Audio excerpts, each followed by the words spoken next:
ଆସନ୍ତୁ ଆମେ ଜାଣିବା 2025 ର ଅର୍ଦ୍ଧବାର୍ଷିକ ପରୀକ୍ଷା ମାତୃଭାଷା ମୌଖିକ। ଏବେ ଚାଲନ୍ତୁ ଆମେ କିପରି କ୍ୱେଶ୍ଚନ ଆସିବ ଦେଖିବା। ପୁସ୍ତକ ପଠନ ହସ ଖେଳ ପ୍ରଥମ ଭାଗ ପାଠ 12 ପୃଷ୍ଠା 779। ଦୀପାବଳି ଦିନ ବାପା ଠାରୁ ସଜାଇ ରଖ ପର୍ଯ୍ୟନ୍ତ ବହିରେ ପଢିବା।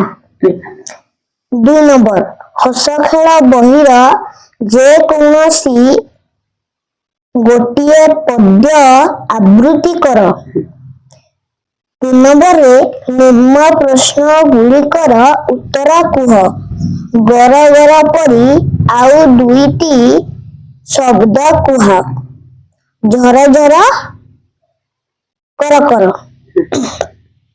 ପିଠା କରିବା ପାଇଁ କି ଜିନିଷ ଦରକାର?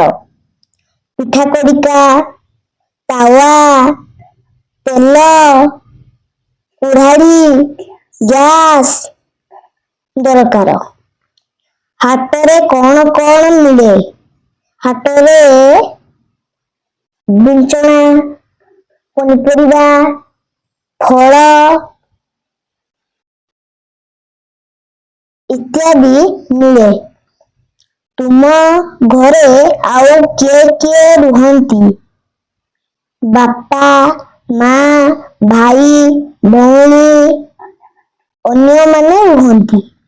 ତୁମେ ଗପ କାହାଠାରୁ ଶୁଣ? ମୁଁ ଗପ ମା ଠାରୁ ଶୁଣେ। ତୁମେ ସକାଳୁ ଉଠି କି କାମ କର? ମୁଁ ସକାଳୁ ଉଠି ଭଗବାନଙ୍କୁ ଡାକେ, ମୁହଁ ଧୁଏ, ବ୍ରଶ କରେ, ଖାଏ, ନିତ୍ୟକର୍ମ କରେ। ଏଇଭଳି ପ୍ରଶ୍ନ ପଡିବ। ଆପଣମାନେ ସଜାଗ